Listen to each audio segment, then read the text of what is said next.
بسم اللہ الرحمن الرحیم الحمدللہ رب العالمین والصلاة والسلام علی خاتم النبیین۔ ناظرین محترم السلام علیکم ورحمۃ اللہ وبرکاتہ۔ پروگرام سیرت النبی صلی اللہ علیہ وآلہ وسلم کے ساتھ آپ کا میزبان ڈاکٹر محمود غزنوی حاضر خدمت ہے۔ میرے ساتھ تشریف فرما ہے ہم سب کے پسندیدہ مذہبی اسکالر جناب شجاع الدین شیخ۔ پروگرام سیرت النبی کے حوالے سے پچھلا پروگرام جو آپ نے ملاحظہ فرمایا اس میں خاندان کے بارے میں گفتگو ہو رہی تھی۔ اسلام کا خاندانی نظام ہمارا جزوی موضوع تھا، اور اس میں بات جو ہے ہمارے معاشرتی رویوں، معاشرتی حالات کے تناظر میں بہت آگے تک چلی گئی، اور آخر میں جو گفتگو ہو رہی تھی وہ میاں بیوی کے حوالے سے، خاندانی نظام کے حوالے سے ہو رہی تھی، اور یہ تھا کہ صاحب گھریلو سسٹم جو ہے وہ کیسے چلنا چاہیے، اسلام ہمیں کس قسم کی ترغیب دیتا ہے۔ اور جو آخری جملہ شجاع صاحب نے فرمایا تھا وہ یہ کہ میں نے کہا تھا کہ رسول اللہ صلی اللہ علیہ وسلم کی 11 ازواج مطہرات یعنی ہماری 11 مائیں تھیں، تو اور وہ مائیں تھیں جو رسول اللہ صلی اللہ علیہ وسلم کو سپورٹ بھی کرتی تھیں۔ ہمارے ہاں یہ رواج ذرا کم ہے کہ ہماری خواتین جو ہیں مردوں کو بعض معاملات میں سپورٹ کرتی ہوں، اور پھر رسول اللہ کا بھی معاملہ یہ تھا کہ وہ ایسا ہی نہیں تھا کہ وہ جیسے ہمارا رویہ ہے کہ ہم بیویوں کو جو ہے وہ سمجھتے ہیں یا عورتوں کو گھر کی سمجھتے ہیں کہ ان کو کسی معاملے میں شریک نہ کرو۔ حضور صلی اللہ علیہ وسلم جو ہے امہات المومنین سے مشاورت بھی کیا کرتے تھے اپنے معاملے، اور اہم ترین معاملات میں مشاورت کرتے تھے، کوئی چھوٹی موٹی بات نہیں تھی۔ اس کا تذکرہ شجاع صاحب کریں گے کہ کس موقع پہ جو ہے مشاورت، اور دینی معاملے میں ایک مشاورت ہوئی تھی ایک موقع پر کہ جب لوگوں نے احرام کھولنے سے صحابہ کرام نے وہ معذرت کر لی تھی، معذرت کیا کر لی تھی، خاموشی اختیار کر لی تھی، تو حضور صلی اللہ علیہ وسلم نے مشورہ کیا تھا ام المومنین سے جا کے۔ تو یہ کہ بیویوں کی بھی اہمیت اتنی ہے جتنی شوہروں کے معاملات میں ہوتی، تو اس پر گفتگو جو ہے ہماری ختم ہوئی تھی، جو میں نے عرض کیا تھا کہ انشاءاللہ یہیں سے شروع کریں گے۔ تو شجاع صاحب سے پچھلے پروگرام کا ریکیپ لیتے ہیں اور پھر یہیں سے ہم اپنی گفتگو کا آغاز کرتے ہیں۔ السلام علیکم۔ وعلیکم السلام ورحمۃ اللہ وبرکاتہ۔ کیسے مزاج؟ الحمدللہ رب العالمین۔ موسم تو ویسا کا ویسا ہی ہے، موسم بھی شدت کا اور معاملہ مزاج ہے، بھی ویسا ہی ہے، مزاج بھی ویسے ہی ویسا ہی ہے۔ درمیان میں کھانسی واسی بھی آ جائے گی، گلا والا بھی خراب ہو جائے گا، تو بدمزہ نہ ہو جائیے گا کہیں۔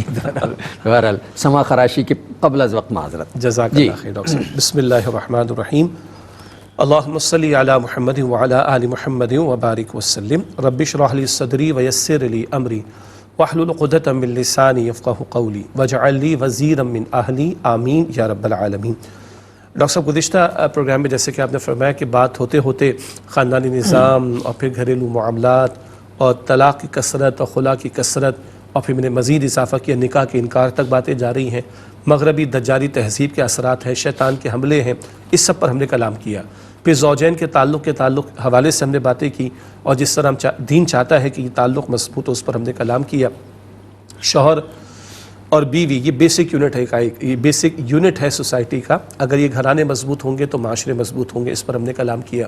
اور خیر اسی میں ہے کہ اللہ کی مان لی جائے، مردوں کو نظام بنانے کو دیں گے عورتوں کو ایکسپلائٹ کریں گے، عورتوں کو نظام بنانے کو دیں گے وہ مردوں کو ایکسپلائٹ کریں گی، بہرحال بٹ نیچرل لیمیٹیشنز ہیں، لیکن اللہ تعالیٰ خالق ہے، تو اللہ تعالیٰ کو خوب معلوم ہے کیا لوگوں کے نفع کی شے ہے، کیا لوگوں کے نقصان کی شے ہے، اسی کی مان لینے میں خیر ہے۔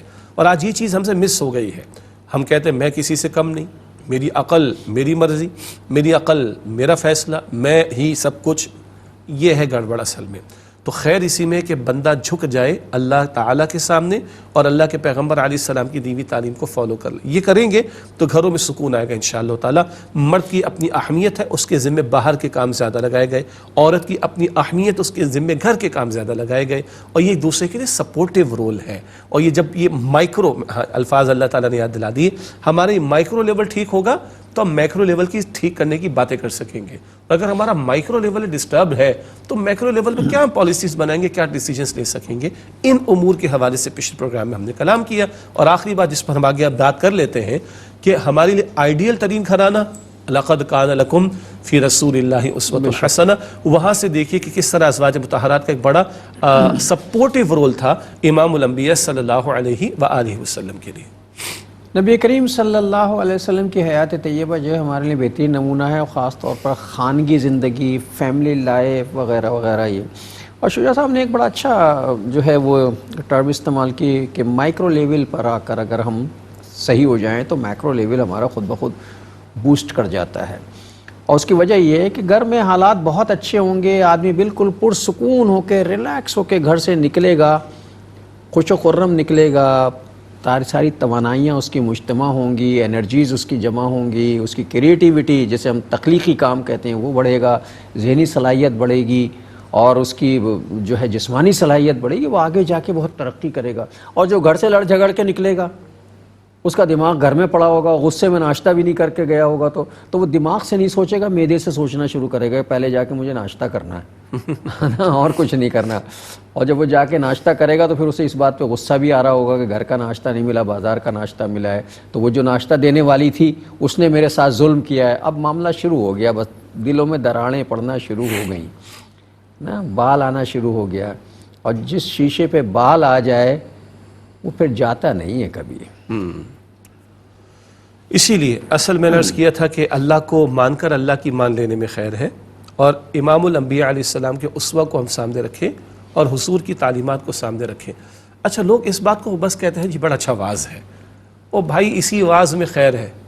ہم واعظ تھوڑی ہے، یہی تو ایک حقیقت ہے، اور کر کے نہیں دیکھتے نا، اس چیز کو ہم اپلائی کر کے نہیں دیکھتے۔ اللہ کے پیغمبر صلی اللہ علیہ وسلم، ایک عام صحابی کہتے ہیں، کتنے صحابہ کے اقوال ملتے ہیں کہ جب اللہ کے پیغمبر ہم سے بات کرتے تو لگتا ہم سے زیادہ انہیں کو محبوب نہیں۔ تو آپ اندازہ کریں حضور کا باہر یہ معاملہ ہوگا تو گھر میں کیسا معاملہ ہوگا۔ اور پچھلے چند پروگرامز کے آخر میں جو حدیث مبارک سنائی گئی، پچھلی ایپیسوڈ میں بھی حضور فرماتے ہیں علیہ السلام، خیرکم خیرکم لأہلہ وانا خیرکم لأہلی، تم میں سے بہترین ہو جو اپنے اہل گھر والوں کے لیے بہترین ہو، اور میں تم میں سب سے بڑھ کر اپنے اہل یعنی گھر والوں کے لیے بہترین ہو۔ تو حضور کے صحابہ کہتے ہیں کہ جب حضور ہم سے بات کرتے تو ایسے لگتا ہم سے زیادہ کوئی محبوب نہیں، تو جب گھر والوں سے بات کرتے ہوں گے تو حضور کا طرز عمل کیا ہوتا ہوگا صلی اللہ علیہ وسلم۔ آج ہم مردوں سے کہیں سارا حسن سلوک آفس میں چھوڑ کر آتے ہو، ابھی تک تو ہم عورتوں سے کہہ رہے تھے، اب مردوں کی باری ہے۔ ہاں، گھر میں آ کر کیا ہو جاتا ہے؟ دینداروں سے کہیں سارا حسن سلوک مسجد میں چھوڑ کر آتے ہو، دینی اجتماعات میں چھوڑ کر آتے ہو، گھر میں آ کر کیا ہو جاتا ہے؟ ہم دوستوں سے کہیں سارا حسن سلوک اور بڑی محبتوں کے دعوے اور اظہار دوستوں میں چھوڑ کر آتے ہو، گھر میں آ کر کیا ہو جاتا ہے؟ سم تھنگ از رانگ نا۔ اور دعویٰ ہے کہ رسول اللہ علیہ السلام کی امتی، یہ امتی ہونے کا دعویٰ تھوڑی کافی، امتی ہونے کا ثبوت تو پیش کرو۔ اور ہم تو بڑی بھاری باتیں پچھلے پروگرامز میں کر کے آئے، دعوت دین، اقامت دین، نفاذ دین، جہاد فی سبیل اللہ، اتنے بڑے تقاضے کیسے پورے کریں گے اگر یہ مائکرو لیول پر ہم دین کے تقاضوں اور پیغمبر کی تعلیم پر عمل کرنے کی کوشش نہ کر رہے ہوں صلی اللہ علیہ وآلہ وسلم۔ تو حضور علیہ السلام کا گھر والوں کے ساتھ رویہ اور گھر والوں کو وقت دینا، ہاں یہ ہے کہ حضور علیہ السلام نے اختیاری فقر بھی اختیار فرمایا اور ازواج مطہرات نے اس میں ان کا ساتھ دیا ہے، اور اس سطح پر حضور نے زندگی بسر کی کہ ہم سوچ نہیں سکتے ہیں، لیکن ازواج مطہرات نے ساتھ دیا اپنی جگہ، لیکن حضور کا معاملہ کہ حتی الامکان ان کی دلجوئی کرنا، ان کو وقت دینا اور ان کے مزاجوں کا خیال رکھنا۔ ارے اللہ تعالیٰ نے یاد دلایا مجھے اپنے فضل سے، کتنا مشکل کام ہے۔ ہاں، ہمارے یہاں تصور کیا ہے کہ بیوی کو عورت کا مزاج شناس ہونا چاہیے، مشہور بات ہے نا، بیوی کو عورت کا مزاج شناس ہونا چاہیے، شوہر کا مزاج شناس ہونا ہاں بیوی کو شوہر کا۔ یہاں حضور کا معاملہ کیا ہے؟ ہم کہتے ہیں بیوی کو پتہ ہونا چاہیے کہ شوہر کا مزاج کیا ہے، یا حضور کا معاملہ کیا ہے صلی اللہ علیہ وسلم۔ حضور فرماتے حضرت عائشہ سے رضی اللہ تعالیٰ عنہ، ارے بھائی مجھے خوب معلوم ہے۔ اچھا ناظرین، اس کو بالکل ایک گھر کی کیفیات کو سامنے رکھتے ہوئے سمجھیے گا، حضور نے یہاں بھی رہنمائی دی ہے صلی اللہ علیہ وسلم۔ تو حضور نے فرمایا مجھے خوب معلوم ہے کب تم مجھ سے راضی ہوتی ہو، کب کچھ اور معاملہ ہوتا ہے۔ تو ام عائشہ عرض کرتی کیسے بھلا؟ جب تم خوب راضی ہوتی ہو نا اور تم کچھ کہتی ہو تو تم کہتی ہو محمد کے رب کی قسم صلی اللہ علیہ وآلہ وسلم۔ اچھا، اور اس کے علاوہ کہ کچھ اور ہوتا ہے تو تم کہتی ہو ابراہیم کے رب کی قسم علیہ السلام۔ سبحان اللہ، بیوی کے آپس میں وہ ہے۔ ہاں، اب ہو کیا رہا ہے؟ حضور کو پتہ ہے اپنی زوجہ محترمہ کا مزاج، ہمارے تصورات کیا ہے؟ بیوی کو پتہ ہونا چاہیے شوہر کا مزاج، یا حضور کو اپنی زوجہ محترمہ کا مزاج معلوم ہے۔ سبحان اللہ، اور چیزوں کا بھی حضور خیال رکھتے۔ تو بھائی یہ پہلو بھی سنت کی تعلیم ہے نا، یہ بھول گئے کیا؟ پھر اگلی بات ہے ازواج مطہرات کی معاونت والی بات۔ پہلی وحی کے بعد جب حضور پر کیفیت طاری ہوئی صلی اللہ علیہ وسلم، آپ کہاں تشریف لے گئے؟ بی بی خدیجہ کے پاس رضی اللہ تعالیٰ عنہ۔ اچھا، حضرت ابوبکر صدیق بھی تو بہت بڑے دوست تھے، جا سکتے تھے، کہاں گئے؟ اپنی زوجہ کے پاس، اور انہوں نے کیا تسلی دی ہے؟ حضور فرماتے علیہ السلام زملونی دثرونی، مجھے کچھ اڑا دو، مجھے کچھ اڑا دو۔ مجھے کچھ کیفیت طاری ہوئی تو خوف سا محسوس ہو رہا ہے. اما خدیجہ فرماتی ہے رضی اللہ تعالیٰ عنہ اللہ ہرگز آپ کو ضائع نہ فرمائے گا, آپ صلہ رحمی فرماتے ہیں, آپ درماندوں کا بوجھ اٹھاتے ہیں, آپ کمزوروں کے کام آتے ہیں, آپ لوگوں کی حاجات کو پورا کرتے ہیں, آپ سے رشتہ داروں کے ساتھ بھلا سلوک کرتے ہیں, جو آپ سے کٹتا ہے آپ اس سے جڑتے ہیں, جو آپ کو محروم کرتا ہے آپ اس کو عطا کرتے ہیں, جو آپ کو برا کہتا ہے آپ اس کو بھلا کہتے ہیں, اللہ ہرگز آپ کو ضائع نہ کرے گا. یہ کیا ہے؟ یہ تسلی کا معاملہ. اور آغاز وحی کے بعد اماں خدیجہ کا مال کہاں استعمال ہو رہا ہے؟ کم سے کم 2, بعض نے کہا 3 دعوتیں ثابت ہے نا, جو حضور نے خاندان والوں کو بلا کر ان کے سامنے دین کا پیغام رکھا. یہ سارا کھانا کس سے 40-50 لوگوں کا تیار کیا؟ اماں خدیجہ نے. پیسے بھی اپنے خرچ ہوئے, محنت بھی خود کی, پکایا بھی خود ہے, کھلایا بھی خود ہے. یہ کیا ہو رہا ہے؟ یہ ساری معاونت والا پہلو. پھر آیت تخییر ہمارے ناظرین کو پتہ ہوگا سورہ احزاب میں ہے. یہ ایک وقت آیا جب عام مسلمان گھرانوں میں کچھ خوشحالی آ گئی, فتح خیبر کے بعد کہا جاتا ہے, تو کچھ تقاضا آیا گھر والوں کی طرف سے کہ سب کے آگے تو کچھ ہمارے ابھی. حضور کو یہ بات پسند نہ آئی. حضور نے 1 مہینے علیحدگی اختیار کی اور اس کے بعد اللہ نے اختیار دیا کہ اپنی بیویوں کو فرما دیجئے کہ چاہو تو میں تمہیں دے دلا کے فارغ کر دوں, اور اگر میرے ساتھ گزارا کرنا ہے تو اسی سادگی کے ساتھ گزارا کرنا ہوگا. ایک زوجہ کو فرمایا, اور ساری ازواج مطہرات نے, میری اور آپ کی ماؤں نے کہا اے اللہ کے رسول ہمیں اللہ چاہیے, ہمیں اللہ کے رسول چاہیے, ہمیں آخرت چاہیے, ہم اسی پہ گزارا کریں گے, اسی سادگی پر گزارا کریں گے, اسی فقر کے ساتھ گزارا کریں گے. یہ میری اور آپ کی ماؤں نے حضور کا ساتھ دیا ہے نا صلی اللہ علیہ وسلم, تب یہ گھرانہ اس پوری کائنات کا آئیڈیل ترین گھرانہ بنا ہے. یہ دونوں طرف کا معاملہ. اس نہج سے ہمیں سنت سے تعلیم لینی چاہیے اور اپنے گھرانوں کو بہتر بنانے کی کوشش کرنی چاہیے. یہ جو گھریلو زندگی جو بیان ہو رہی ہے, یہ اصل میں ہمارے لیے 100% بلکہ 200% جو ہے وہ آئیڈیل ہے, اور اسی کو ہمیں فالو کرنا چاہیے. اچھا, اس میں جو چیز ہے نا, مطلب جیسے ابھی تذکرہ ہوا کہ جب حضور صلی اللہ علیہ وسلم جو ہے وحی کے بعد پہلی مرتبہ گھر آئے تو اماں خدیجہ رضی اللہ تعالی عنہا نے تسلی بھی دی, اور جو حضور صلی اللہ علیہ وسلم کی ذاتی خوبیاں ہیں, ان کے جو اہم پہلو ہیں وہ بیان کیے ہیں, اور فرمایا کہ آپ تو یوں کرتے ہیں, آپ تو یوں کرتے ہیں, یعنی تعریف کی ہے. ایک وقفہ لے لیں پھر اس پہ بات کرتے ہیں آگے انشاءاللہ. السلام علیکم ورحمۃ اللہ وبرکاتہ. ویلکم بیک ناظرین. وقفے کے بعد پروگرام سیرت النبی صلی اللہ علیہ وآلہ وسلم میں آپ کا خیر مقدم ہے. جب حضور صلی اللہ علیہ وسلم وحی کے موقع پر تشریف لائے گھر, پہلی وحی کے نزول کے موقع پر, تو آپ صلی اللہ علیہ وسلم نے اماں خدیجہ رضی اللہ تعالیٰ عنہ سے کہا, فرمایا جیسا کہ شیعہ صاحب نے فرمایا کہ مجھے ڈھک دو, مجھے کچھ محسوس ہو رہا ہے. اور تو اماں خدیجہ رضی اللہ تعالیٰ عنہ نے آپ صلی اللہ علیہ وسلم کی خوبیاں بیان کی, تعریف کی, آپ کے کاموں کی تعریف کی. اس کا مطلب کیا ہے؟ اس کا مطلب یہ ہے کہ بیویوں کی نظر میں اپنے شوہروں کے اچھے کام, اچھے اعمال جو ہیں وہ ان کے اپریشیٹ بھی کرتی ہیں, اور آپ کو تسلی دی, آپ کو سہارا دیا, پھر مالی معاونت بھی کی, پھر کھانے بھی پکا کے کھلائے, اور حضور کی دعوت میں برابر کی. اپنے مال کے اعتبار سے, اپنے ہاتھ پیر سے محنت کے حساب سخت محنت, ظاہر 40-50 آدمیوں کو کھانا پکانا کوئی کھیل تو نہیں ہوتا, تو وہ سارے کام کیے آپ نے. اور پھر یہ حضور صلی اللہ علیہ وسلم جب گھر جاتے تھے تو اپنی بیویوں کی بھی تعریف کرتے تھے. تو اس سے ایک بات تو واضح ہوتی ہے کہ خاندانی زندگی میں ایک دوسرے کے اچھے کاموں کو اپریشیٹ کرنا چاہیے. اس سے تعلقات میں استحکام اور مضبوطی پیدا ہوتی ہے. تانے تو سبھی دیتے ہیں. کبھی یہ بھی کہا, بیوی کو یہ کہا کہ یار یہ گھر تم نے بہت اچھی طرح مینیج کیا ہوا ہے, اگر یہ نہیں کرتے ہو مجھے تم نہ میری ٹائی ملتی, نہ میرا جوتا ملتا, نہ میرا موزہ ملتا. تھینک یو یار, تم بہت محنت کرتی ہو. بیوی کو بھی کہنا چاہیے کہ آپ دن بھر میرے لیے محنت کر کے گھر کے لیے, فیملی کے لیے کما کے لاتے ہیں, اگر آپ نہیں کرتے تو ہم کہاں جاتے اور کیسے ہوتے. اللہ تعالیٰ نے آپ کو ہمارا ذریعہ بنایا. بس 2 جملے کہنے تھے, اس کے بعد پھر ریلیشن شپ میں جو پختگی آنی تھی اس کا آپ کو خود ہی پتہ چل جائے گا کیا ہونا. ایک حدیث مبارک ہم نے پہلے بھی گفتگو میں لائے تھے ہم. حضور نے فرمایا علیہ السلام, تم میں سے کوئی شخص اپنی بیوی سے نفرت نہ کرے, اگر اس کی کوئی ایک بات, ایک ادا پسند نہیں آ رہی, تلاش کر لے, معاف کیجیے, کوئی دوسری ادا پسند آ ہی جائے گی. تو یہ جو بڑا اہم نقطہ آپ نے اٹھایا نا کہ ایک دوسرے کی خوبیوں کو تلاش کرنا چاہیے.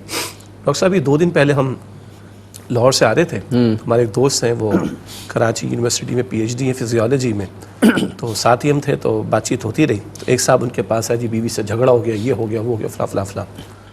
تو انہوں نے کہا اپنا موبائل لاؤ, تو کہا بیوی کا نمبر نکالو, اور انہوں نے یہ جو دل ہوتا ہے نا, دل کا ایموجی کہتے ہیں غالباً نا, ایموجیز ہیں وہ, ہاں, جو مختلف قسم کے ہیں, وہ لے کے فوراً ان کی بیگم کو میسج کر دیا. یہی آپ نے کیا، بولا بس تم جاؤ گھر. تو 2 دن کے بعد کہتے یہ کیا نسخہ تھا؟ بولا یار تم اللہ کے بندے، کبھی تم نے بیوی سے محبت کا اظہار بھی کیا ہے؟ آپ نے شکریہ کی بات کی نا. لڑتے جھگڑتے روز ہی رہتے ہیں. Thank you. اچھا لڑنا جھگڑنا ضروری ہے، میں سمجھتا ہوں ضروری ہوتا ہے. کبھی کبھی چھوٹی موٹی لڑائی ہونی نہیں ہو تو زبردستی کر لینی چاہیے، قدر نہیں آتی ورنہ. قدر نہیں ہوتی ورنہ. تو کہنے کا مطلب ہے کہ کبھی تم نے اس کا اظہار کیا؟ اچھا پھر انہوں نے خود اپنا دکھایا کہ انہوں نے بھی کوئی ایموجی بنا کر اپنی اہلیہ کا نام سیو کر رکھا ہے. تو بہرحال یہ بات بڑی وزنی تھی.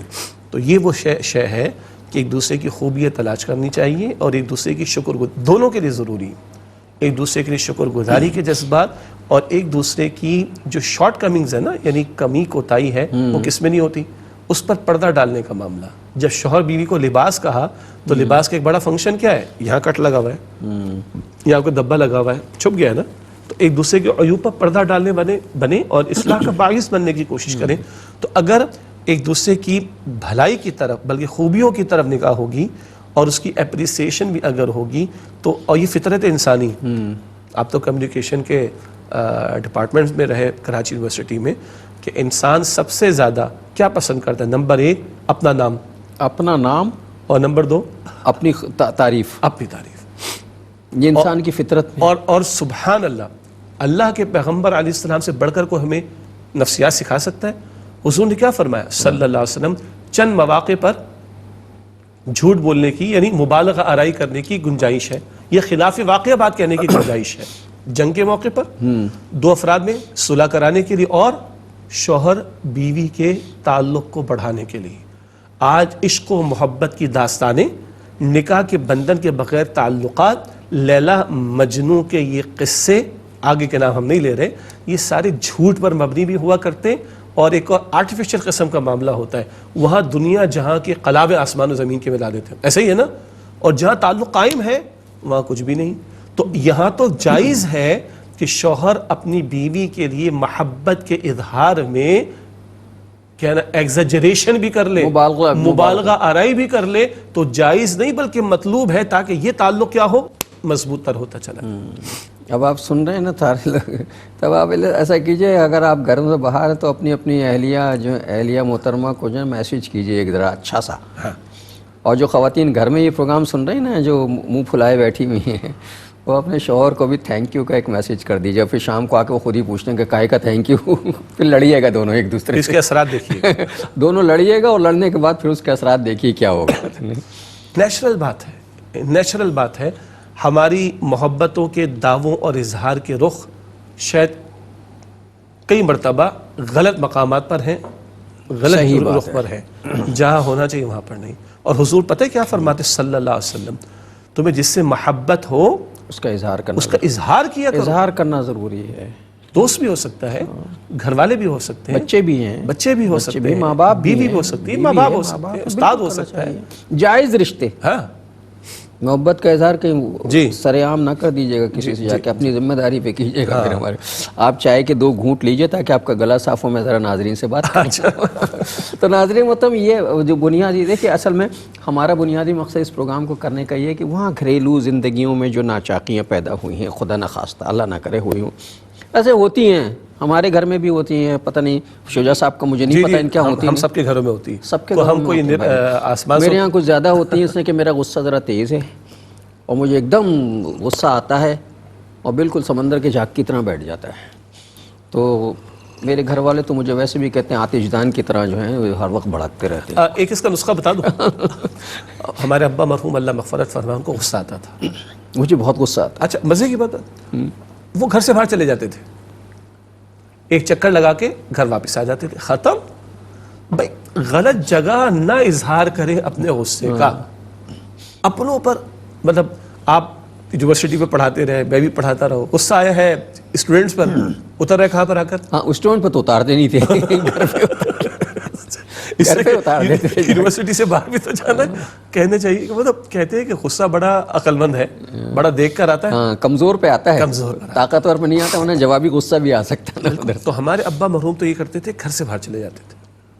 ایک ہمارے استاد نے کہا بیٹا آئے نا غصہ، کوشش کرو 3 دن کے بعد اظہار کرو. بڑی زبردست بات ہے. 3 گھنٹے میں بھی نہیں بھول جائے گا. بھول جائے گا. مطلب بس یہ طے کر لو کہ تم نے کرنا ہے غصہ اور اس کا اظہار کرنا ہے، لیکن فوراً نہیں کرنا ہے، تم 3 دن کے بعد کرنا. اصل میں وہ خود غصے کے بڑے تیز تھے تو 2-4 دفعہ تو لگا. ویسے ایک سائیکالوجی میں ایک چیز ہوتی ہے کہ غصہ جو ہے وہ انسانی نیچر کا حصہ ہے، اور غصہ ہمیشہ سنسیئر لوگوں کو آتا ہے، سنسیئرٹی کی علامت ہے. مطلب غصہ، میں سڑک پہ فٹ پاتھ پہ چلتے ہوئے آدمی پہ مجھے غصہ نہیں آتا، مجھے اپنی بیوی پہ غصہ آتا ہے، اپنے بچوں پہ غصہ آتا ہے، اپنے بھائیوں پہ غصہ آتا ہے، میں ان سے محبت کرتا ہوں. تو جن سے محبت کرتا ہے آدمی غصہ ان پہ کرتا ہے، سر عام چلنے والوں پہ غصہ نہیں کرتا. ہمیں کسی سے کیا لینا. ہاں اگر آپ کو ڈانٹا ہے، آپ پہ غصہ کیا ہے، تو یہ کہ آپ کو سیدھا رکھنا ضروری ہے، یا یہ کہ آپ سے کو منوانا. تو اچھا، غصے والے لوگ جو ہوتے ہیں وہ دل کے بڑے صاف ہوتے ہیں. غصے کا مطلب یہی ہے کہ ان کے دل میں جو تھا ان کا آپ نے سامنے نکال دیا انہوں نے. یہ بہت اچھی بات ہے. دل کے صاف، دل میں نہیں رکھتے. ہمارے اساتذہ نے سمجھا کہ عربوں میں مزاج بڑا زبردست ہے.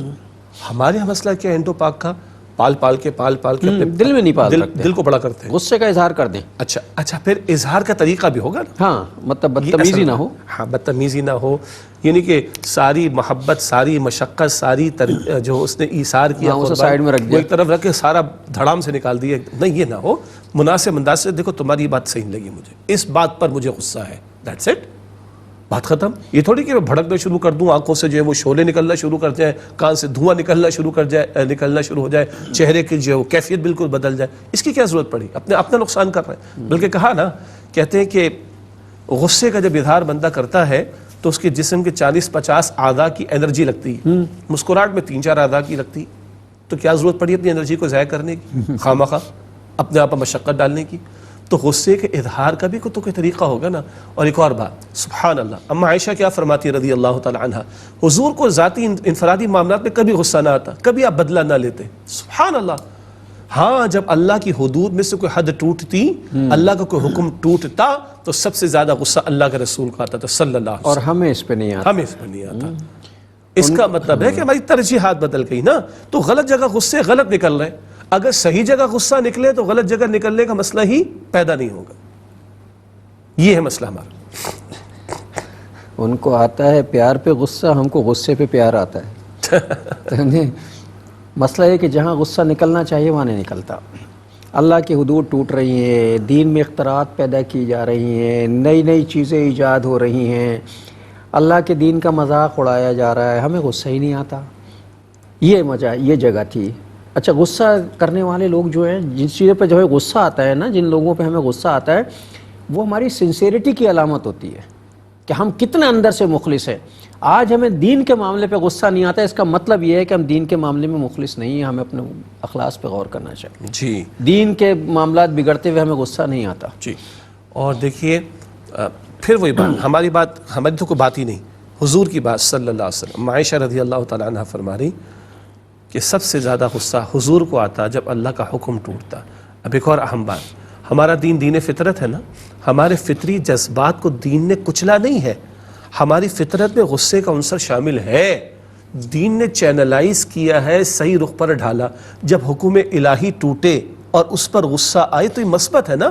اس کا نتیجہ کیا نکلے گا؟ اللہ کے حکم پر عمل کی کوشش ہوگی، اللہ کے حکم کے نفاذ کی محنت ہوگی، جس سے مخلوق خدا کو فائدہ ہوگا، زمین والوں کو فائدہ ہوگا. یہ پازیٹیو ہے. غلط جگہ نکلے گا، اپنا بھی نقصان، دوسرے کا بھی نقصان کریں گے. تو اللہ کی حدود کے ٹوٹنے پر، اللہ کے دین کے دشمنوں پر غصہ آئے، یہ مثبت ہے.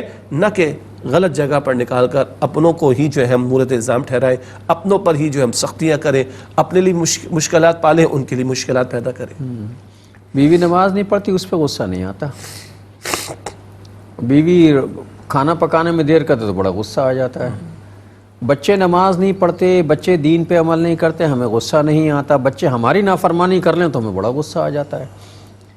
ہم تو سنسیئر نہیں ہیں، نہ تو ہم بیوی سے سنسیئر ہیں نہ بچوں سے. اگر ہم سنسیئر ہوتے تو اس کو نماز کا پابند بناتے، اس لیے کہ اس کی بھلائی کا معاملہ ہے. جی.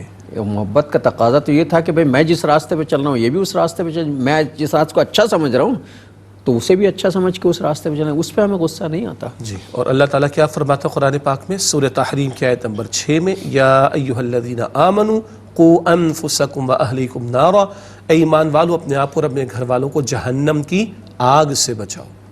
اور اللہ کے پیارے پیغمبر علیہ السلام فرماتے کلکم راعن وکلکم مسئول عن رعیتہ، ہر ایک تم اس راعی ہے، نگہبان ہے اس کی رعیت کے بارے میں، جو اس کے زیر تحت ہیں ان کے بارے میں سوال ہوگا، شوہر ہے تو بیوی کے بارے میں، باپ ہے تو اولاد کے بارے میں سوال ہوگا۔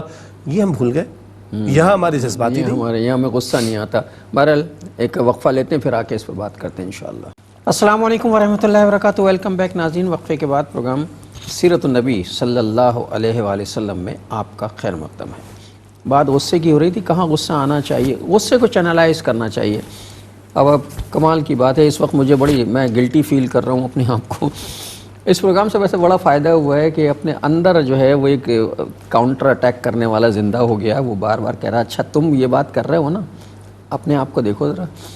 غصہ مجھے بھی بہت زیادہ آتا ہے، لیکن مسئلہ ہے کہاں غصہ آنا ہے، اس کو چینلائز کیسے کیا جاتا ہے۔ دین کے معاملات خراب ہو رہے ہوتے ہیں، ہمیں غصہ نہیں آتا، اور کتنے معاملات زندگی میں ایسے ہیں، مطلب اب ہمیں سارے غصے کا اظہار جو ہے اب گھر میں اگر کرنا چاہیے، میں اپنے آپ کو کہہ رہا ہوں، آپ کو نہیں کہہ رہا، اپنے آپ کو کہہ رہا ہوں، آپ کے لیے ویسے ہی ہے ایک بات، تو اس بات پہ غصہ کرنا چاہیے کہ بچے نماز نہیں پڑھتے، بچے دین کا کام نہیں کرتے، ان پہ ہمیں غصہ کرنا چاہیے اس بات پہ کہ وہ دین کی طرف آ جائیں، نماز پڑھنے لگیں، فالو کرنے لگیں، مجھے نہیں دین کو فالو کرنے لگیں، تو بہت اس پہ اگر غصہ کیا جائے تو بڑی اچھی بات ہو جائے گی۔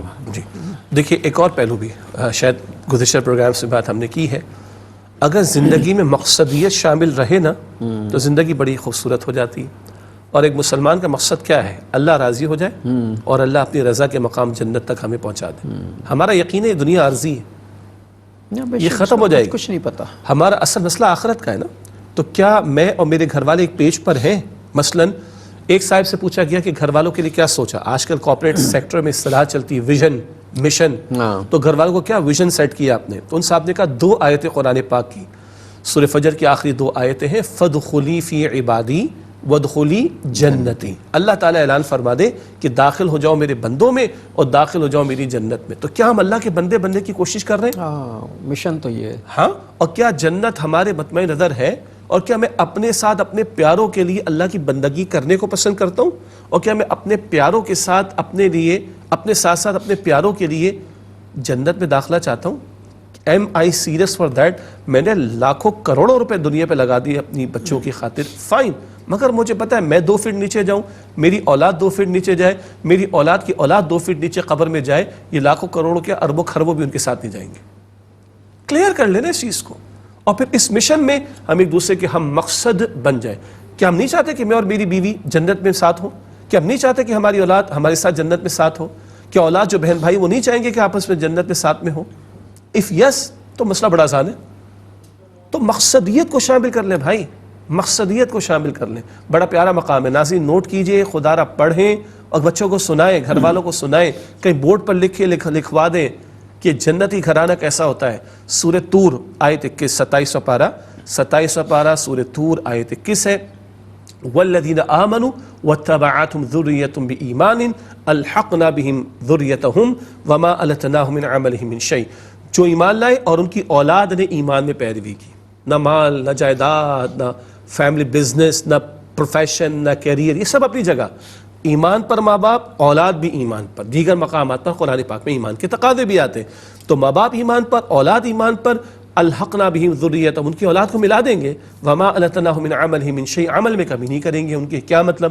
جنت کے درجات تو بہت ہے نا، کوئی نیچے، کوئی تھوڑا اوپر، کوئی اور اوپر، اللہ نیچے والوں کو ایلیویٹ کر کے، بلند کر کے اوپر والوں کے ساتھ ملا دے گا۔ شرط کیا آئی؟ نہ مال، نہ جائیداد، نہ کیریئر، نہ پروفیشن، نہ بینک بیلنس، نو، ایمان ایمان ایمان۔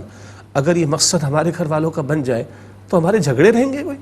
ہمارے کوئی ٹینشن رہے گی؟ ایک ٹینشن رہے گی کہ ہم جہنم میں تو نہیں چلے جائیں گے، کہیں یہ میری فیملی میرے ساتھ جنت میں جانے سے رک تو نہیں جائے گی، یہ میں تو نہ رک جاؤں گا۔ پھر قرآن پاک کی ایک اور آیت بھی نوٹ کر لیں، سورہ زمر آیت نمبر 15، سورہ زمر ہے 24 سے 25 پارے میں، سورہ زمر کی آیت نمبر 15 میں ہے، فرمایا کہ بلکہ سورہ زمر 24 پارے میں، سورہ زمر کی آیت نمبر 15 میں ذکر آتا ہے کہ قل ان الخاسرین الذین خسروا انفسهم واہلہم یوم القیامہ، اے نبی علیہ السلام فرما دیجئے کہ خسارے میں سب سے بڑھ کر تو وہ لوگ ہیں جنہوں نے اپنے آپ کو اور اپنے گھر والوں کو قیامت کے دن خسارے میں ڈالا۔ بچے کا اتنے مہنگے اسکول میں ایڈمیشن نہ ہوا، بچے کی فلاں یونیورسٹی کا ایڈمیشن نہ ہو سکا، فیس بہت زیادہ تھی، بچے کو میں اتنا بڑا بینگلو لے کے نہیں دے سکا، بچی کی شادی میں لاکھوں لگا سکا، کروڑوں نہیں لگا سکا، یہ خسارہ نہیں ہے. لوگ بھول جاتے ہیں ان چیزوں کو. اصل خسارہ آخرت کا ہے. سب سے بڑھ کر خسارے میں وہ جنہوں نے اپنے آپ کو اور اپنے گھر والوں کو قیامت کے خسارے میں ڈالا. یہ چیزیں کلیئر ہوں گھر والوں کو، خدا کی قسم آل ٹوگیدر ہمارے مقاصد بدل جائیں گے، ہماری ٹینشن بدل جائے گی اگر یہ چیزیں ہمارے سامنے رہیں. اور یہ ٹینشنیں جو ہیں وہ پھر باقی ٹینشنوں کی طرف سے ہمارے دماغ کو آزاد کر دیں گے. ظاہر ہے پہلے اپنے آپ کو نصیحت کرنی چاہیے، اپنے گھر والوں کو ہم پہلے توجہ دیں، آپ سب اپنے اپنے گھر والوں کو توجہ دیں. سچی بات یہ ہے کہ اور ظاہر ہے یہ باتیں جو ہیں کتابی نہیں ہیں، حقیقی باتیں. ہم کہتے ہیں نا یار یہ ساری کتابی باتیں ہیں، کتابی باتیں نہیں ہیں.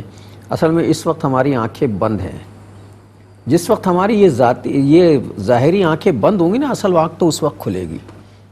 جب ہماری آنکھ کھلے گی، مطلب یہ زندگی کیسی خواب ہوگی. جب آنکھ کھلے گی تو پتہ چلے گا یار وہ تو ہم جو دیکھ رہے تھے وہ تو خواب تھا. ہاں، سیدنا علی رضی اللہ تعالی عنہ فرماتے ہیں، لوگو آج تم سو رہے ہو، جی آج تم سو رہے ہو، جب موت واقع ہوگی تب تم جاگو گے. اور ہم نے کہا جی یہ اینڈ آف ٹائم ہو جائے گا، یہ سب ختم. اور that is not end of time, that would be the beginning of time. Beginning of time. تو آج تم سو رہے ہو، موت آئے گی تب تم جاگو گے. لگے کہ سارا خواب تھا، اصل تو اس کے بعد کھلنے والی آنکھ. اللہ یقین عطا فرما دے. آمین. ناظرین مطلب یہ ساری گفتگو جو ہو رہی ہے سیرت النبی صلی اللہ علیہ وسلم کے حوالے سے، اس کے مطلب umbrella, under the umbrella of سیرت. تو نبی کریم صلی اللہ علیہ وسلم کی سیرت طیبہ کا جو چھاتا ہمارے اوپر ہے، اس کے نیچے رہ کر جو گفتگو ہو رہی ہے اس میں ہمارے خاندانی نظام پر بات ہو رہی ہے. خاندانی نظام بہت سی چیزیں ہم نے ڈسکس کی، ہلکے پھلکے ماحول میں بھی ڈسکس کی ہیں، ہنسی مذاق میں بھی کی ہیں، گھریلو معاملات پہ بھی کی ہیں. لیکن اصل مسئلہ یہ ہے کہ سب سے بڑی جو خاندان میں جڑاؤ کا جو یعنی جوڑنے کا جو ذریعہ ہے وہ صرف ہمارا دینی معاملہ ہے. اس پر ہمیں غصہ بھی کرنا چاہیے، اس پہ ہمیں تعلقات بھی اچھے اور خراب رکھنے چاہیے. اچھے اور خراب سے میری مراد یہ ہے کہ اگر میں نماز نہیں پڑھتا میری بیوی کو مجھ سے ناراض ہونا چاہیے، اس بات پر خوش نہیں رہنا چاہیے، منہ بنا کے پھرنا چاہیے. اچھا لگے گا کہ صاحب بھائی کیوں منہ بنا ہوا ہے، تم نماز نہیں پڑھتے، کیا فائدہ. ذرا یہ بات بھی اچھی ہو جائے، اس میں سنسیئرٹی کا پہلو نکلے گا. مجھے بھی ذرا سا کبھی بیوی نماز پڑھنے نہ اٹھے تھوڑا سا پانی پھینک دینا، چھڑک دینا چاہیے منہ پہ اٹھا کے. غصہ تو اسے آئے گا، چیخے چلائے گی، اٹھ کے کہہ رہے میں نماز کے لیے کیا ہے سر. چھڑکنے کی بات ٹھیک ہے، ٹھیک ہے. اور حدیث شریف میں سبحان اللہ، ہمارے کو استاد نے، میں نے پہلے بھی ذکر کیا، ہمارے کو استاد نے بہت پرانی بات، اللہ ان کی مغفرت فرمائے، ایک حدیث مبارک کا پرنٹ یعنی ترجمے کے ساتھ ینگسٹرز کو انہوں نے ڈسٹریبیوٹ کیا. کیا حدیث مبارک کے الفاظ ہیں؟ اللہ اس شوہر پر رحمت نازل فرمائے. حضور دعا دے رہے ہیں صلی اللہ علیہ وسلم، حضور دعا دے رہے ہیں صلی اللہ علیہ وسلم. اللہ اس شوہر پر رحمت نازل فرمائے جو صبح اپنی بیوی کے چہرے پر پانی چھڑک کر اس کو نماز کے لیے اٹھاتا ہے. اللہ اس بیوی پر رحمت نازل فرمائے جو صبح اپنے شوہر کے چہرے پر پانی چھڑک کر اس کو اٹھاتی ہے. اور بھی انداز ہو سکتے ہیں، کبھی اس کی ضرورت بھی پیش آ سکتی، مطلب اٹھانا. تو حضور دعا دے رہے ہیں نماز کے لیے، شوہر کو دعا دے رہے ہیں، بیوی کو دعا دے رہے ہیں، جو ایک دوسرے کو جگاتے ہیں اللہ کے حضور کھڑا ہونے کے لیے. اور سورہ توبہ میں ذکر آتا ہے مومن مردوں کا، مومن عورتوں کا، والمؤمنون والمؤمنات بعضهم اولیاء بعض یأمرون بالمعروف وینہون عن المنکر ویقیمون الصلاۃ ویؤتون الزکاۃ ویطیعون اللہ ورسولہ. اللہ کے مومن بندے اور بندیاں کیسے لوگ ہیں؟ ایک دوسرے کے ہم مقصد ساتھی ہیں، ایک دوسرے کو نیکی کا حکم دیتے ہیں، بدی سے روکتے ہیں، نماز قائم کرتے ہیں اور زکوٰۃ دیتے ہیں، اور جو ہے وہ اللہ اور اس کے رسول کی اطاعت کرتے ہیں. تو یہ ہم مقصد ہے، ہم مشن ہے، ہم کار ہیں، ایک دوسرے کے ساتھ معاونت کرتے ہیں اس کے اندر. اور کیوں نہ کریں؟ کیا ہم ایک دوسرے سے محبت نہیں کرتے؟ بالکل کرتے. کیا ہم ایک دوسرے سے سنسیئر نہیں؟ بالکل سنسیئر ہے. تو کیا جنت نہیں لے جانا ایک دوسرے کو؟ اس سے بڑھ کر سنسیئرٹی کیا چھوڑ کے چلے جائیں. ہاں. اور یہ کیا سنسیئرٹی کہ چند مہینے مطلب چند سالوں کی زندگی کے لیے تو میرا اخلاص ہے، سنسیئرٹی ہے، اور جہنم کیا کے حوالے ہو جائے میں یا وہ؟ Is it sincerity? No, no way at all. اصل سنسیئرٹی یہ ہے، اصل اخلاص یہ ہے کہ میں فکر مند ہو جاؤں کہ میں بھی، میری بیوی بھی، میرے بچے بھی، میرے گھر والے، ہم سب جنت پہنچے. اگر یہ ہے تو we are sincere with the family. اگر نہیں تو بس دنیا کی غرض ہے بھائی، باقی کچھ نہیں، معاف کیجیے گا. مطلب یہ کبھی کبھی احساس نہیں ہوتا؟ اچھا ٹیسٹ کر کے دیکھیں اپنے آپ کو. میں بھی آج جا کے پھر سے ٹیسٹ کروں گا، پھر سے کروں گا، کرتا ہوں لیکن پھر سے کروں گا جا کے. تو ٹیسٹ کیجئے جب فجر کی نماز، آج کل تو بڑا مسئلہ ہے فجر کی نماز کے لیے اٹھنے کا. مطلب آپ بھی گرم کمبل سے یک بستہ ہواؤں میں اٹھے، ٹھنڈے پانی سے وضو کرے. کراچی میں تو ٹھنڈے ہی پانی سے وضو ہوتا ہے، چونکہ رات میں گیس بند ہوتی ہے تو گیزر چلتا نہیں ہے.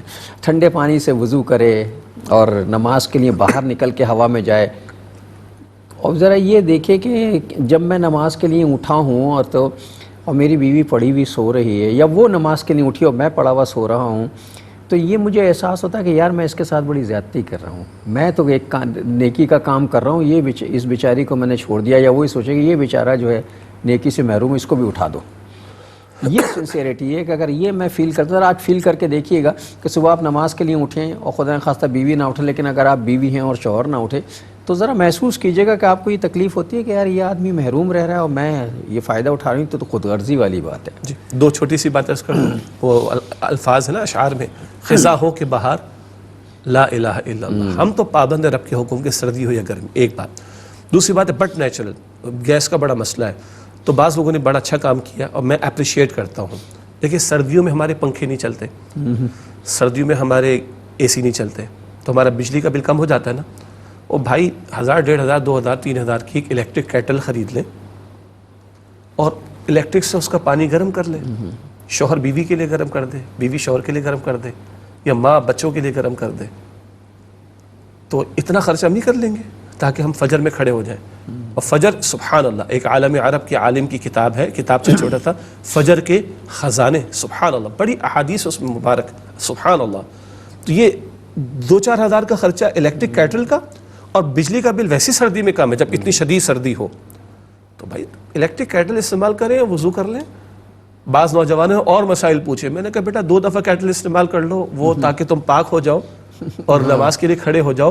کیا اتنا خرچہ فجر کو حاصل کرنے کے لیے بھی ہم نہیں کریں گے؟ جبکہ ہم لاکھوں کروڑوں پتہ نہیں چلے بعض لوگوں کے لیے ہزاروں لاکھوں کہاں لگا دیتے ہیں. تو where there is a will there is a way. ہر بات کا حل موجود ہے انشاءاللہ. اور فجر کا اپنا ایک لطف ہے. سردی گرمی کا معاملہ الگ ہے بالکل. بلکہ مجھے تو میری فیلنگ یہ ہے، شاید آپ محسوس کر، سردیوں میں فجر کا اپنا ہی ایک مزہ ہے. جب آدمی کپ کپاتا ہوا جاتا ہے، نماز پڑھ کے واپس آتا، پھر آ کے واپس کمبل میں بیٹھ کے ہاتھ یوں کر رہا ہوتا ہے، کہتے ہیں اللہ تیرا شکر ہے یار نماز پڑھنے گئے تھے ہم سردی میں اٹھ کے. اپنی ایک فیلنگ ہوتی ہے. قرآن پاک کہتا ہے ان قرآن الفجر کان مشہودا.